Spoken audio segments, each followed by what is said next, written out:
Hello and welcome to SPMIS Academy. Today we'll analyze important newspaper articles of 23rd May 2023.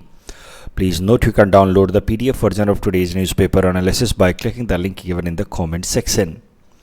This is the list of the topics that we will be covering from today's newspaper. The first article is about simultaneous election. तो जैसा कि मैंने आपको कहा daily एक mains topic हम लेंगे जिस पे आंसर राइटिंग भी करेंगे. तो आज का वो टॉपिक है simultaneous election. And this topic is important from our syllabus GS paper 2 Indian polity point of view. So ये जो आइडिया है साइमल्टेनियस इलेक्शन का, ये है क्या एक्चुअली, पहले वो समझ लीजिए. देखिए, आपको पता है कि हमारे देश में लोकसभा के इलेक्शंस होते हैं इन जनरल हर 5 साल पे. उसके अलावा स्टेट लेजिस्लेटिव असेंबलीज के भी इलेक्शन होते रहते हैं हर 5 साल पे, unless it the state legislative assembly is dissolved before it completes it's term. लेकिन होता क्या है कि अलग अलग स्टेट लेजिस्लेटिव असेंबली के इलेक्शन अलग अलग वक्त पे होते. लोकसभा का जैसे अगला इलेक्शन 2024 में, अभी हमने देखा कर्नाटका का इलेक्शन हुआ. 2021 में हमने देखा था आसाम के अंदर इलेक्शन हुआ था.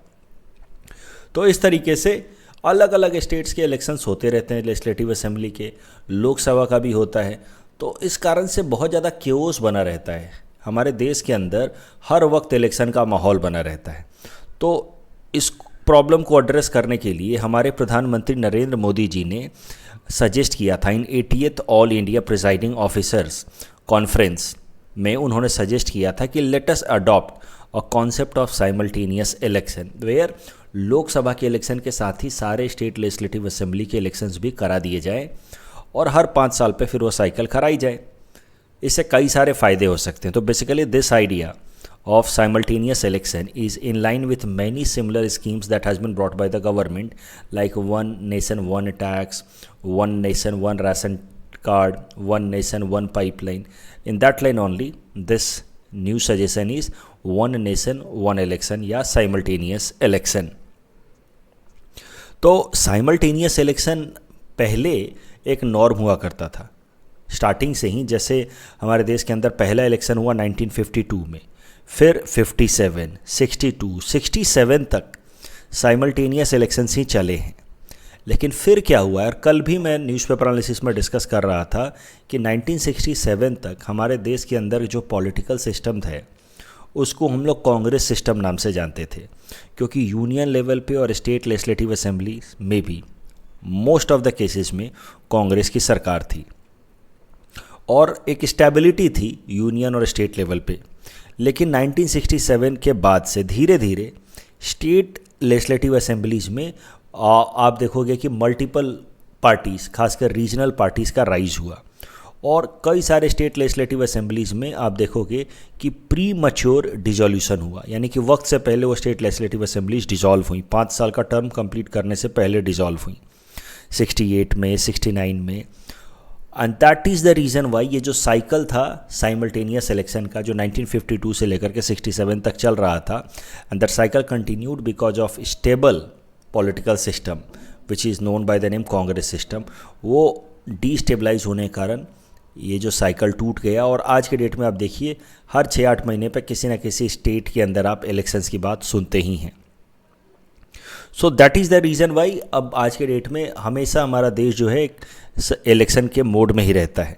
That is how sometimes the such suggestions do come. Simultaneous election का सजेशन जो है वो पहले भी आ चुका है in report by election commission and report by law commission. Simultaneous election से क्या फ़ायदे होंगे? Of course enormous cost of conducting election बचेगा, क्योंकि जब भी इलेक्शन कंडक्ट कराया जाता है तो कई सारे खर्चे होते हैं. ईवीएम को जगह पे पहुंचाना, फिर वोटर्स के लिए सारे अरेंजमेंट करना. अभी क्या करना होगा, आप अगर साइमल्टेनियस इलेक्शन हो रहा होगा तो आप जाकर के पहले लोकसभा के लिए वोट कर देंगे और फिर अपने स्टेट लेजिस्लेटिव असेंबली के लिए वोट कर देंगे. तो एक साथ 2 वोट करके आ जाएंगे तो कॉस्ट बचेगा इलेक्शन कंडक्ट कराने का. दूसरा जो सबसे बड़ा फ़ायदा है वो है गवर्नेंस का. यू सी, जब जब इलेक्शन का माहौल रहता है, जब जब इलेक्शंस होने वाले होते हैं तो मॉडल कोड ऑफ कंडक्ट लगा दिया जाता है. और जब मॉडल कोड ऑफ कंडक्ट लगा दिया जाता है तो सरकारें जो है वो फिर डेवलपमेंट या गवर्नेंस रिलेटेड नई पॉलिसीज़ नहीं बना पाते हैं. तो वो डेवलपमेंट या गवर्नेंस पे असर करता है क्योंकि फ्रीक्वेंट तरीके से इलेक्शन होना. उसके अलावा जब देश में हमेशा इलेक्शन का माहौल हो तो सरकारें जो हैं वो डेवलपमेंट पे या लॉन्ग टर्म गोल्स पे फोकस नहीं कर पाएंगी।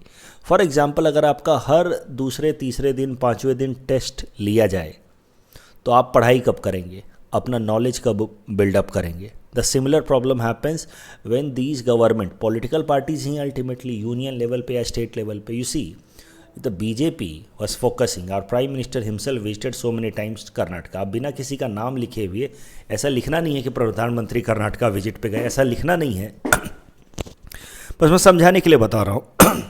प्राइम मिनिस्टर हो, होम मिनिस्टर हो, उन्होंने कई दफ़ा कर्नाटका विजिट किया।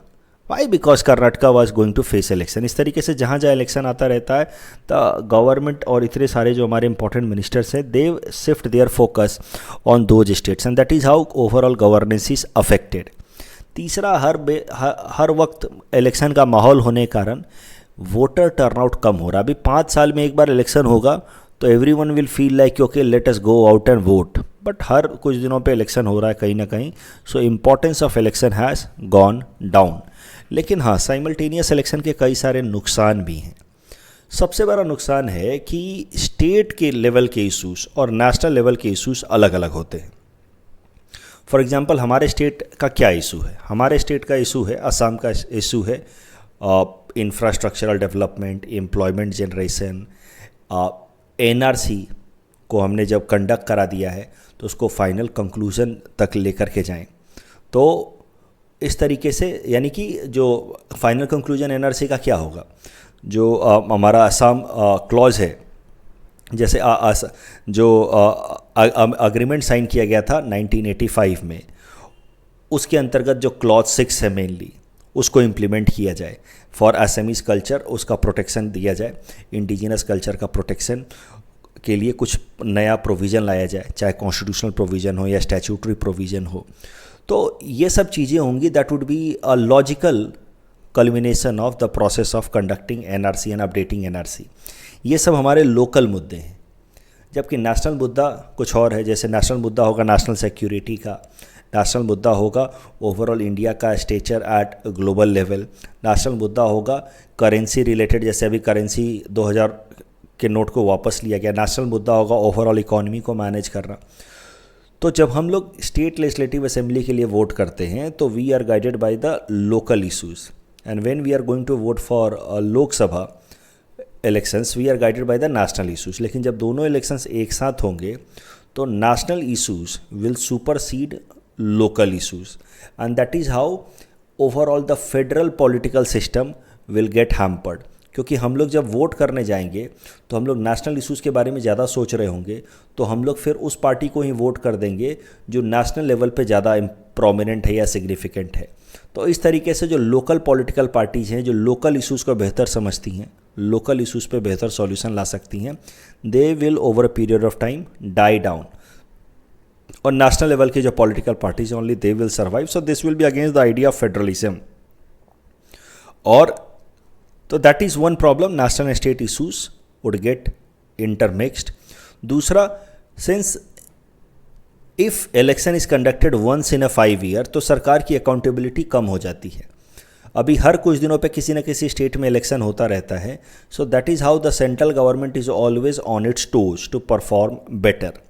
और तीसरा सबसे बड़ा डिसएडवांटेज ऑफ कोर्स कि साइमल्टेनियस इलेक्शन का जो आइडिया है that is itself impractical.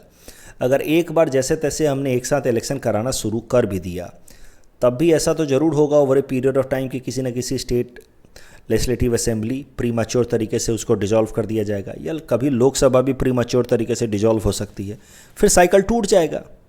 So that is going to be the problem. Implementation challenges होने वाले हैं इस साइमल्टेनियस इलेक्शन का। For example, article 83 sub clause 2 of the Constitution provides a normal term for 5 years. Similarly, Article 172 provides a normal term of 5 years for Legislative Assembly, and Article 83 provides normal term of 5 years for Lok Sabha. But there is a possibility कि लोक सभा और Legislative Assembly dissolves prematurely. And why it can be dissolved prematurely? Because of no confidence motion passed against the cabinet. The no confidence motion passed against the ministers. So that is how Council of Ministers, and that is how the council legislative assembly or Lok Sabha may get dissolved in a premature manner and the cycle might get broken. तो इसका suggestion भी है कई सारे देशों में no confidence motion को एक क्वालिफाइड तरीके से लाया जाता है। इसको एक सजेशन भी है इस प्रॉब्लम को एड्रेस करने के लिए कि नो कॉन्फिडेंस मोशन जो है वो तभी लाया जाए जब ऑपोजिशन पार्टी जो है वो खुद सरकार बनाने के हालात में हो, यानी कि नो कॉन्फिडेंस मोशन को कंस्ट्रक्टिव तरीके से लाया जाए। There are some countries like Germany, Spain, Hungary, Israel, there they follow the concept of constructive vote for no confidence. मतलब अगर opposition party no confidence motion ला रही है तो पहले उसको ये साबित करना होगा कि जो मौजूदा सरकार है, काउंसिल ऑफ मिनिस्टर्स, उनके पास मेजॉरिटी नहीं है on the floor of the house, यानी कि they don't enjoy the confidence of the majority of the members.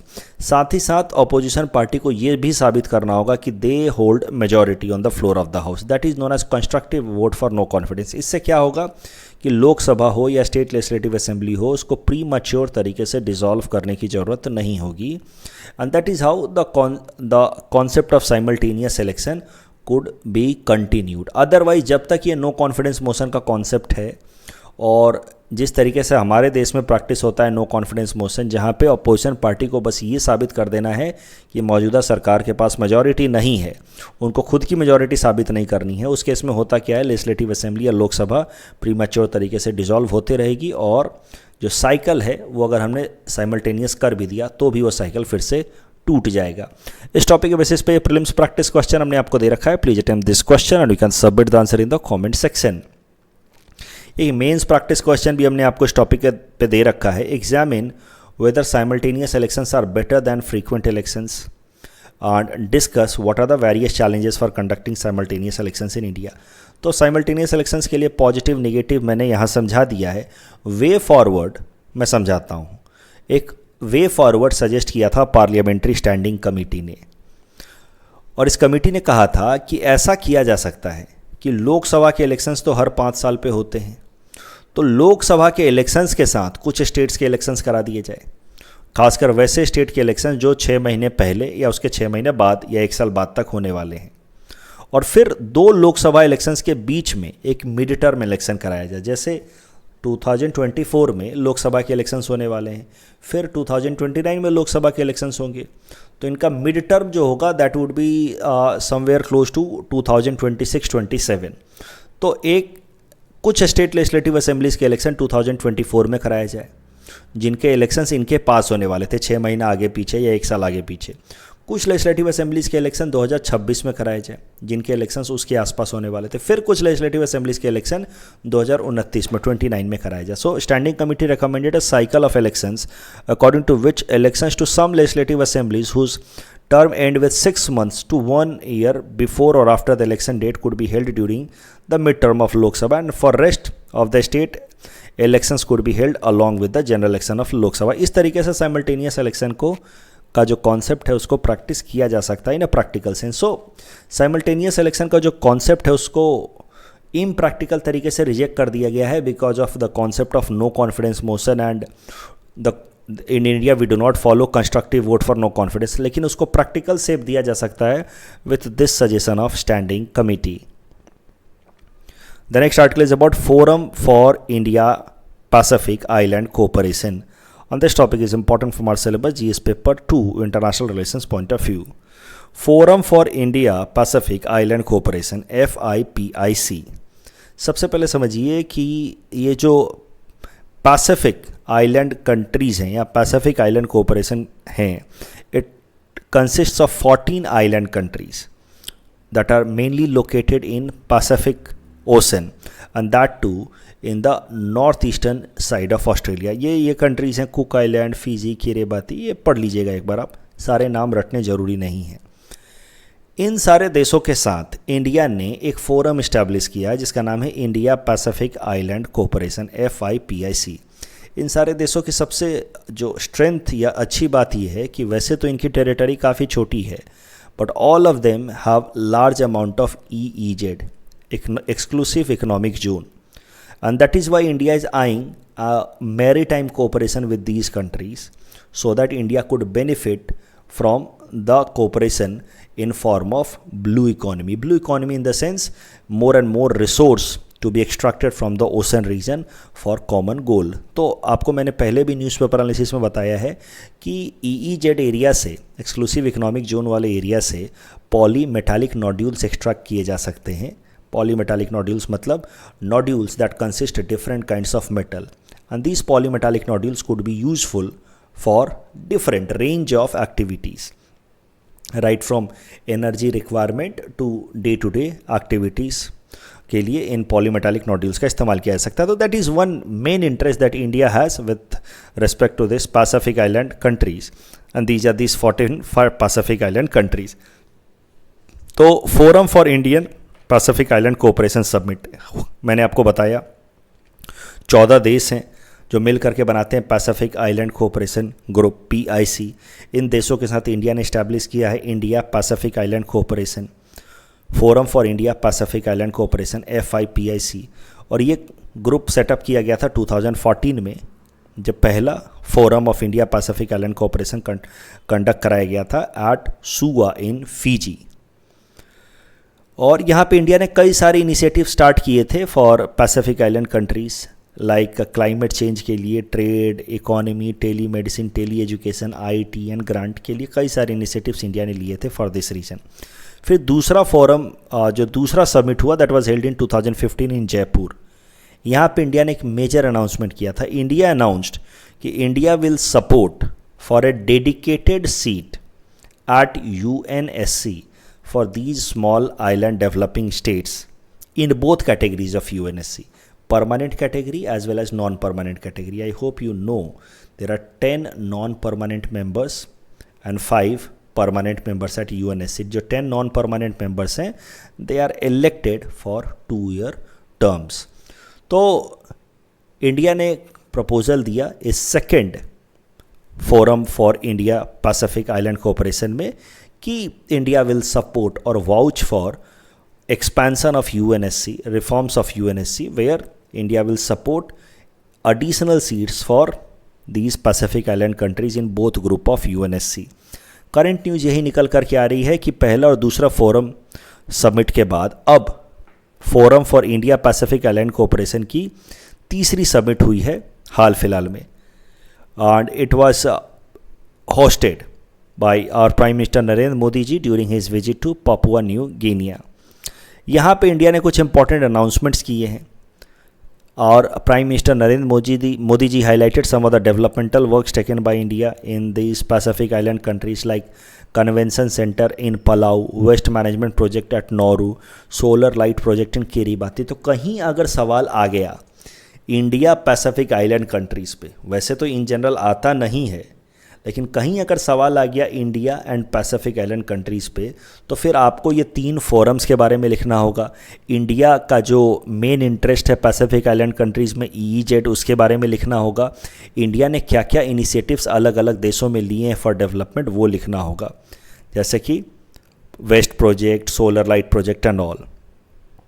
उसके अलावा हमारे प्रधानमंत्री नरेंद्र मोदी जी ने हाईलाइट किया जो मेन गोल है हमारा पैसिफिक आइलैंड कंट्रीज़ को लेकर के कि they have large EEZ, exclusive economic zone, and hence they can become a great partner in cooperation as far as blue economy is concerned. The next article is about operation Dhvast, and this topic is important from our syllabus GS paper 3 internal security point of view, especially from the subtopic mandate for different security agencies. देखिए news काफ़ी सरल सा है. NIA national investigation agency ने हमारे देश के कई सारे स्टेट्स के अलग अलग जगहों पे एक साथ छापेमारी की है in order to break a nexus going on in between the drug dealers, gangsters and terrorists.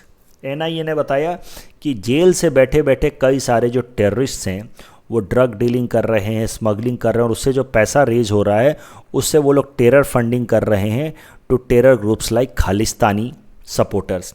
तो इसको रोकने के लिए NIA ने एक बार में कई सारे जगहों पे छापामारी की है in order to break the spine of this organised crime going on in our country. NIA के बारे में ज़रा समझ लेते हैं. NIA was created as a result of NIA, National Investigation Agency Act 2008. NIA को मेनली बनाया गया है हमारे देश की सिक्योरिटी और इंटीग्रिटी को इंश्योर कराने के लिए। And NIA is an agency, you may say implementing agency of provisions mentioned under UAPA Act, Unlawful Activities and Prevention Act। सरल भाषा में कहें, UAPA deals with the problems or people engaged in terrorism, और terrorism से निपटने के लिए UAPA act बनाया गया और UAPA एक्ट को इम्प्लीमेंट कराने के लिए NIA बनाया गया है। That is first goal of NIA। दूसरा गोल है threatening, to stop all those activities that threaten the security of atomic and nuclear facilities, smuggling in counterfeit Indian currency, उसको रोकना भी NIA का काम है। NIA का हेडक्वार्टर है न्यू दिल्ली में, उसके अलावा इसके रीजनल ब्रांचेज भी हैं, वन रीजनल ब्रांचेज इन गुवाहाटी ऑल्सो। सवाल ये उठता है कि आखिर NIA को 2008 में क्यों बनाया गया। समझिए, 2008 से पहले टेरर रिलेटेड भी अगर कोई एक्टिविटी होती थी, टेररिज्म रिलेटेड भी कोई एक्टिविटी होती थी, तो that were investigated by police और CBI, और प्रोसिक्यूशन होता था नॉर्मल कोर्ट में। फिर 2008 में हमारे देश के ऊपर हुआ यह टेरर अटैक 26/11 वाला, और फिर 2008 में ही भारत सरकार ने उनको रियलाइजेशन हुआ कि we need to have a separate agency and separate court in order to deal with terror related activities, and that is why in 2008 NIA act was brought, and NIA as a separate agency was created to deal with terror related activities, and a special prosecution court under NIA was also created।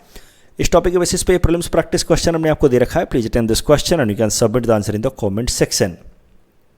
You see, एक ध्यान देने वाली बात है, इसके basis पे ये prelims का सवाल हो पाएगा। NIA is headed by a Director General, and Director General is appointed by central government, not by the President। The next article is about Assam's composite culture. ये काफ़ी अच्छा आर्टिकल है, APSC के मेंस पर्सपेक्टिव से, खासकर एसए में काम आ सकता है, APSC के एसए में काम आ सकता है। देखते हैं यहाँ पे, देखिए ये जो पर्टिकुलर टॉपिक है इस पे मेरी कोई ख़ास एक्सपर्टीज़ है नहीं, आसाम रिलेटेड कोर एरियाज़ पे, तो मैं वही सारी चीज़ें बता रहा हूँ जो इस आर्टिकल में लिखा है। मुझे अच्छा लगा, मैं बता रहा हूँ, बट इसमें से कितना वैलिड है ये आर्गूमेंट्स या कितने नहीं हैं, उसको लेकर के मैं कोई जस्टिफिकेशन नहीं दे सकता। यू सी, ये आर्टिकल कहता है कि composite Assamese nationality started to take shape in later part of Ahom rule. तो कंपोजिट कल्चर जो है असम का, वो later part of Ahom rule में निकल करके सामने आने लगा। कंपोजिट कल्चर होता क्या है? Composite culture means culture drawn from many strands. हमारे देश भारत का ओवरऑल जो कल्चर है वो कंपोजिट कल्चर है, जिसमें किसी एक पर्टिकुलर कल्चर या वे ऑफ लाइफ को आप नहीं कह सकते कि इंडियन कल्चर है। It is a culture drawn from many stands which is known as composite culture. India is known for its composite culture, और हमारे देश के कंपोजिट कल्चर को प्रोटेक्ट करना और प्रमोट करना हमारे कॉन्स्टिट्यूशन वैल्यूज़ में से एक इम्पॉर्टेंट वैल्यूज़ हैं। You see, fundamental duties mention in article 51A में, there is fundamental duty known as 51AF, which says to value and preserve rich heritage of our composite culture of India। तो ये हमारी एक fundamental duty है कि हम अपने देश के कंपोजिट कल्चर को रेस्पेक्ट करें। तो अगर कोई सा भी ऐसा कल्चर हम देखते हैं जो हमारे लोकल कल्चर के विपरीत है, अगेंस्ट है, तो हमें समझना होगा कि यही हमारे देश की विशेषता है। This is the uniqueness of our country, that it takes together or it assimilates different cultures together, which creates a compositeness of our culture, जिसको हमने नाम दिया composite culture, which is uniqueness or identity of our country।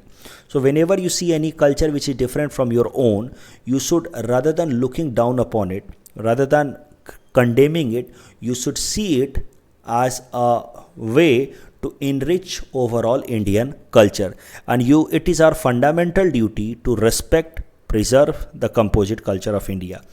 तो जिस तरीके से overall India एक composite culture के लिए जाना जाता है, असम की जो सोसाइटी है वहाँ पे भी कंपोजिट कल्चर है। यू सी, असमी सोसाइटी में कंपोजिट कल्चर का आना that started with adoption of Hindu faith and patronage of Hindu by later Ahom kings. तो जब अहोम किंग्स ने हिंदुइज्म को अपनाया, और हिंदुइज्म आपको पता है, हिंदुइज्म की सबसे अच्छी बात यह है कि it is not like any other strict religion which will have one particular set of life, one particular scripture or any prophet or any messenger. So that is how, when Hinduism does not have any such thing, Hinduism is not a concrete or a very rigid system. It is a way of life that includes almost everything.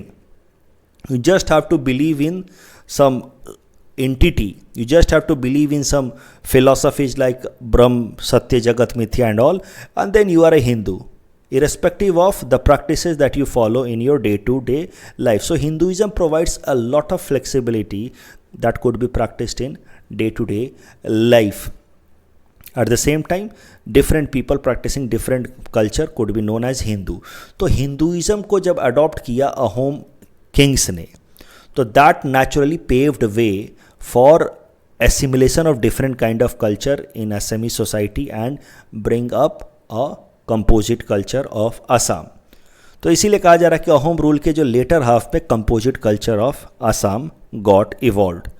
Composite culture में कुछ हद तक contribute किया Assamese Muslims ने भी.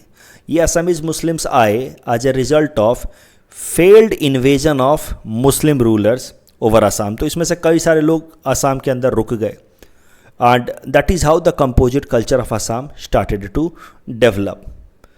So let us see once again how composite culture of Assam has developed. कैसे ये composite culture develop हुआ है. तो सबसे पहला, many Akhomia Muslims they got settled into Assam after first few failed Muslim invasions. उसके अलावा आसाम के अंदर आप देखो तो कई सारे हिल एरियाज़ हैं, वहाँ पे ट्राइबल लोग रहते हैं, हिल ट्राइब्स के लोग. अभी हिल ट्राइब्स के लोग जो हैं वैली या प्लेन के लोगों से ज़्यादा इंटरमिंगल नहीं करते हैं, लेकिन प्लेन में रहने वाले जो ट्राइब्स हैं और प्लेन में रहने वाले जो नॉन ट्राइबल पॉपुलेशन है, उनके बीच में अच्छी खासी इंटरमिंगलिंग हुई ड्यूरिंग द ब्रिटिश रूल, यानी कि during the second half of 19th century. British rule के अगेंस्ट प्रोटेस्ट करने के लिए जो वैली में रहने वाले जो नॉन ट्राइबल और ट्राइबल पॉपुलेशन है, दे स्टार्टेड मूवमेंट्स टुगेदर. उसका बेस्ट एग्जांपल है Phulaguri uprising, that was mainly led by tribal leaders, जिसमें बहुत सारे नॉन ट्राइबल पॉपुलेशन ने भी पार्टिसिपेट किया. तो इस तरीके से वैली एरिया या प्लेन एरिया के ट्राइबल और नॉन ट्राइबल के बीच में काफ़ी ज़्यादा एसिमिलेशन हुआ. एसिमिलेशन या आप कहिए कंपोजिट कल्चर के राइज में एक हद तक रिस्पॉन्सिबल हैं ईस्ट बंगाल से लाई हुए सेटलर्स इन आसाम. ईस्ट बंगाल से लाई हुए सेटलर्स जो आसाम में है 1940s में लाए जा रहे थे by Muslim leader Mohammad Saadulla, with a hope कि पाकिस्तान के अंदर ज़्यादा से ज़्यादा अगर मुसलमान को सेटल करा दिया जाएगा तो शायद से जो देश बनने वाला है पाकिस्तान, उसका हिस्सा बन जाएगा Assam. That was the thought process of Muhammad Sadullah, and with that hope only he was bringing more and more people from East Pakistan, Muslim people, and settling them in Assam. The hope that Pakistan का हिस्सा बन जाए आसाम. लेकिन इस कारण से हुआ क्या कि आसाम के अंदर रहने वाले जो पहले से इंडिजिनस पॉपुलेशन थे, उनके बीच में यूनिटी काफ़ी ज़्यादा बढ़ गई, and that led to further strengthening और rise of Assam's composite culture. अगर आप बात करें इमिग्रेशन की, इलीगल तरीके से बाहर से आने वाले ये लोगों की, या फिर इलीगल कह लीजिए, कुछ सेंस में कुछ केसेस में लीगल भी हैं. So there have been 3 waves of immigration in Assam. First 1830s में tea workers were brought for tea garden from Bihar, Orissa and all. Then in 1940 Muslim workers were brought by Mohammad Saadulla from East Bengal. And then 1971 में Bangladesh liberation war के अंतर्गत तो कई सारे illegal refugee immigrants तो आए ही थे. तो इस तरीके से ये इमिग्रेंट्स के कारण जो लोकल पॉपुलेशन था उसके बीच में काफ़ी ज़्यादा एक बॉन्डिंग डेवलप हो गई. That was the basis for Assamese composite culture. लेकिन फिर जो लास्ट सेगमेंट है इस आर्टिकल का वो कहता है कि देयर इज़ अ परमानेंट स्कीज़म. स्कीज़म मतलब होता है डाइवर्जेंस, कॉन्ट्राडिक्शन, सेपरेशन इन आसाम. और ये जो स्कीज़म है, ये जो डाइवर्जेंस है आसाम के भी अंदर amongst the people of Assam, वो डाइवर्जेंस आ रहा है because of Assamese language. Assamese language को एम्फेसाइज किया जा रहा है and rightly it is being done. Assamese language को प्रमोट किया जा रहा है in order to revive the glory of Assamese language that it used to have earlier. But उस चक्कर में हो क्या रहा है कि जो नॉन एसएमीज स्पीकर हैं, कई सारे ट्राइबल पॉपुलेशन है जो आसाम में रह रहे हैं कई सालों से, उन्होंने कई सारे ब्रिटिशर्स के अगेंस्ट मूवमेंट में भी पार्टिसिपेट किया है, but they are not Assamese speaking people. They live in Assam, they are tribes of Assam, they have been living for many centuries, they are not Assamese speaking. लेकिन Assamese को promote करने के कारण, बहुत ज़्यादा promote करने के कारण, उसके ग्लोरी को रिवाइव करने के कारण, there has been a kind of distrust between Assamese and non-Assamese speaker. This is what this article says. And that is creating a schism in Assamese society. A section of non-Assamese has issues over existence of Assamese as a language and society. This is what this article says. Assamese nationalists have taken it for granted that all other linguistic groups living in Brahmaputra and Barak Valley and in the hills of undivided Assam have to accept Assamese as the only official language. ऐसा sub article में लिखा है, मैंने as it is copy करके दिया है. And the language movement of 1960 saw some of the worst form of communal writing. Right, तो ये सब कुछ समस्याएं हैं. ये जो लैंग्वेज का और उस पर ओवर इम्फेसिस का जो अप्रोच है by larger population which speaks Assamese language, उस कारण से कुछ ट्राइबल जो असमीज लैंग्वेज नहीं बोलते हैं उनके मन में एक, आप समझिए, डिस्ट्रस्ट की भावना डेवलप हो रही है. उसके अलावा एक और प्रॉब्लम है जिस कारण से जो कंपोजिट कल्चर है वो पूरी तरह से डेवलप नहीं हो पा रहा है, वो है 6th शेड्यूल. तो 6th शेड्यूल तो लाया गया था on recommendation of Gopinath Bordoloi committee, ताकि जो ट्राइबल पॉपुलेशन है आसाम की, उनके कल्चरल इंटरेस्ट को प्रोटेक्ट किया जा सके. बट ये 6th शेड्यूल के कारण हो क्या रहा है कि these areas which have been developed as a tribal area under 6th schedule, they are not intermingling with the other areas of Assam and that is not allowing the composite culture to build up. कल जो हमने practice question दिया था, Sevastopol port opens in Black Sea and agriculture community में सबसे ज़्यादा हम import करते हैं vegetable oil. That's all from my side for today. Thanks for watching.